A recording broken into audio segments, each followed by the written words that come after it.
Hi friends, நீங்கள் பார்த்துட்ருக்கிறது திருச்சி சிதம்பரம் என்ஹெச்சில் இருக்க light தான். இந்த லைட் வந்து பார்க்குறதுக்கு நைட் டைமில் ரொம்ப அழகாக இருக்கும் நம்ம ட்ராவல் பண்ணும்போது.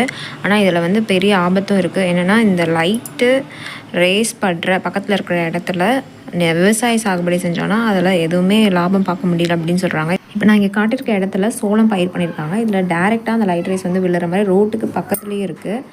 இப்போது இதை பார்த்திங்கன்னா ரொம்ப ஹைட்டாகவே வளர்ந்துருக்கு. 6 அடிக்கு மேலேயே அது வந்து வளர்ந்துருக்கு. ஆனால் இது ஒரு ஏக்கர் கிட்ட பயிர் பண்ணியிருக்காங்க. அதில் பார்த்திங்கன்னா ஒரு சில ஒரு 10ல் 1ல் கூட சோளம் இல்லை. அப்படியே மீறி இருந்தாலும் அதை உரித்து பார்க்கும்போது உள்ள முத்துகள்லாம் இல்லை அப்படின்றாங்க. ரொம்ப சின்னூண்டாக தான் இருக்கும், அதை யூஸ் பண்ண முடியாது அப்படின்ற மாதிரி சொல்கிறாங்க. இதே மாதிரி இந்த மாதிரி ரோட்டோரத்தில் இருக்க நிறைய விவசாய நிலங்களில் அது செடி வளர்ந்தாலும் அதில் வந்து நமக்கு எந்த லாபமும் இல்லை. இப்போ நான் காட்டியிருக்க பயிர் வந்து அந்த பில்டிங்கில் பார்த்திங்கன்னா பாதி அளவுக்கிட்ட நல்லா ஹைட்டாக வளர்ந்துருக்கு. பார்க்க செழிப்பாக அடர்த்தியாக ரொம்பவே நல்லாயிருக்கு. ஆனால் பார்த்தா சோளம் அப்படின்றது ஒன்றுமே இல்லை, ரொம்ப சின்னூண்டாக உள்ள எதுவுமே இல்லாமல் இருக்குது. இது மட்டும் இல்லாமல் இந்த ரோட்டில் ஓரத்தில் பயிர் பண்ண நெல், அப்புறம் மற்ற பருத்தி, அது மாதிரி எல்லாத்துலேயுமே அப்படி தான் வந்து பயிர் பண்ணவங்களுக்கு நிறைய நஷ்டமாயிருக்கு. ஈல்டு வந்து அதில் சுத்தமாக பார்க்க முடியல, ஃபுல்லாக நஷ்டமாயிருச்சு அப்படின்னு சொல்கிறாங்க. இது எனக்கு ரொம்ப புதுசாக இருந்துச்சு.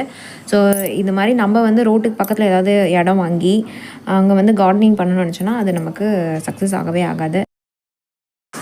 ஜெராக்ஸ் மிஷினில் ஒர்க் பண்ணுற லேடிஸ்க்கு அந்த லைட் பீம் வந்து ஒத்துக்காமல் உட முடியாமல் போய் நான் கேள்விப்பட்டிருக்கேன். என்னோடய நெய்பர்ஸ்க்கு அந்த மாதிரி ஆயிருக்கு. ஆனால் இந்த என்ஹெச்சில் போடுற லைட்னால கூட பிளான்ஸ்க்கு இந்த மாதிரி ஒரு பாதிப்பு இருக்குன்றது இப்போ தான் எனக்கு தெரியுது. யூஸ்ஃபுல்லாக இருக்குன்னு தோணுச்சுன்னா இதை மறக்காமல் ஷேர் பண்ணுங்கள், சப்ஸ்கிரைப் பண்ணுங்கள், கமெண்ட் பண்ணுங்கள். தேங்க்யூ ஃபார் வாட்சிங்.